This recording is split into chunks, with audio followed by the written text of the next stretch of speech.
વરસાદનો નવો રાઉન્ડ આવશે. પરેશ ગોસ્વામીની વરસાદને લઈને મોટી આગાહી. ગુજરાતમાં ભારે વરસાદી માહોલ બાદ હવે વરસાદનો રાહતનો સમય શરૂ થયો છે.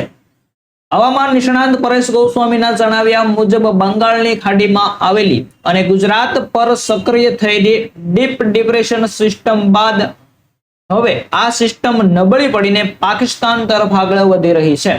આ સિસ્ટમના કારણે રાજ્યમાં 80 થી 85% વિસ્તારની અંદર સાર્વત્રિક વરસાદ છે તે નોંધાયો હતો, જેનાથી ઉત્તર ગુજરાત સહિતના વિસ્તારોમાં 15 ઇંચથી પણ વધારે વરસાદ પડ્યો હતો.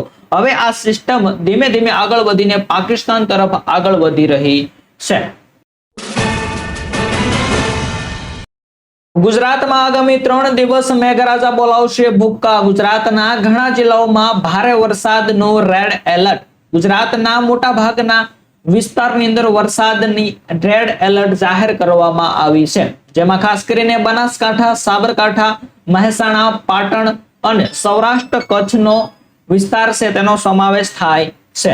આનો અર્થ એ છે કે ભારેથી અતિ ભારે વરસાદની શક્યતા છે. આ ઉપરાંત અમદાવાદ, સુરેન્દ્રનગર અને ખેડામાં ભારે વરસાદની શક્યતા છે. ગુજરાતના દક્ષિણ ભાગમાં વરસાદ માટે ઓરેન્જ એલર્ટ IMDએ ચેતવણી આપી છે. જો 48 કલાક પછી વરસાદની તીવ્રતા ઓછી થાય તો પણ પછી સાવચેત રહેવું જરૂર છે તેવી હવામાન વિભાગ દ્વારા જાહેર સૂચના આપવામાં આવી છે. દૂધ થશે સસ્તું. આવનારી 22 સપ્ટેમ્બર થી અમૂલ અને મધર ડેરીના ભાવ ઘટશે. જુઓ જીએસટી ઘટાડા બાદનો નવો ભાવ. દેશના લાખો ગ્રાહકો માટે એક સારા સમાચાર છે. જીએસટી કાઉન્સિલના તાજેતરના નિર્ણય મુજબ પેકેટ્સ દૂધ પર લાગતો 5% જીએસટી હવે દૂર કરવામાં આવશે. આ નિયમ આવનારી 22 સપ્ટેમ્બર 2025 થી અમલમાં આવશે. આના પરિણામે અમૂલ અને મધર ડેરી જેવી મોટી બ્રાન્ડ્સનું દૂધ ગ્રાહકો માટે સસ્તું થશે.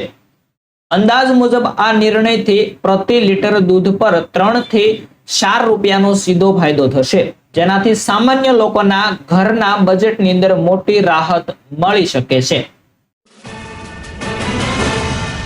7/12 ના ઉતારા, નકશા, માપણી જેવા મહેસૂલી વિભાગ હસ્તકના જમીન દફતરના ખાતા તેમજ મહેસૂલી કચેરીઓ હસ્તકના તમામ દસ્તાવેજોનું ડિજિટાઇઝેશન કરવામાં આવશે. ગુજરાત વિધાનસભાની અંદર ચોમાસુ સત્ર હાલ શરૂ છે, ત્યારે પ્રથમ સત્રની અંદર પ્રથમ દિવસે ગાંધીનગર ખાતે નિર્માણ પામનાર રાજ્ય કક્ષાના ડેટા સેન્ટર અંગે પૂછાયેલ પ્રશ્નો પ્રત્યુત્તર આપતા મંત્રી શ્રી જગદીશ વિશ્વકર્માએ જણાવ્યું કે રાજ્ય કક્ષાના આ ડેટા સેન્ટરના નિર્માણ બાદ નાગરિકોને સિંગલ ક્લિક પોતાના મહેસૂલ ડોક્યુમેન્ટની નકલ મળી રહેશે. અત્યારે મિત્રો ઘણા બધા ધક્કા ખાવા પડતા હોય છે, તમામ કે વેબસાઇટની અંદર સર્વર ડાઉન હોય છે, પરંતુ હવે સ્પેશિયલ મહેસૂલ વિભાગ દ્વારા એક ડેટા સેન્ટર છે તે ઊભું કરવામાં આવી રહ્યું છે. વરસાદની ગતિ આજથી મંદ પડવાની હવામાન વિભાગે કરી આગાહી.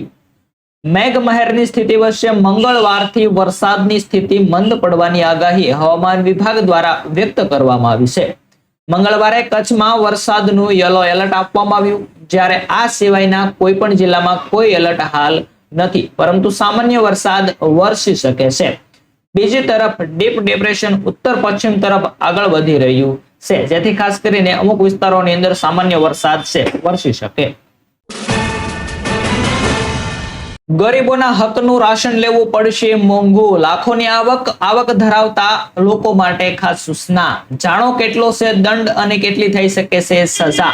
જો કોઈ વ્યક્તિ લાખોમાં આવક ધરાવતી હોવા છતાં આર્થિક રીતે સક્ષમ હોવા છતાં જો અનાજની ખરીદી કરતા છે તો સરકાર દ્વારા દંડ લગાડવામાં આવશે.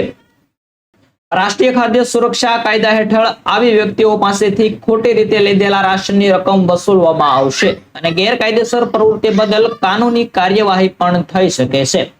ભારત સરકારની મફત રાશન યોજના ગરીબી રેખા નીચે જીવતા પરિવારો માટે એક જીવન રેખા સમાન છે. એટલા માટે ખાસ કરીને આ યોજના ગરીબ લોકોને જ મળવું જોઈએ. અનાજ વધારે આવક ધરાવતા લોકોએ જો અનાજ લેશે તો તેમને દંડ અને સજા બંને ફટકારવામાં આવશે.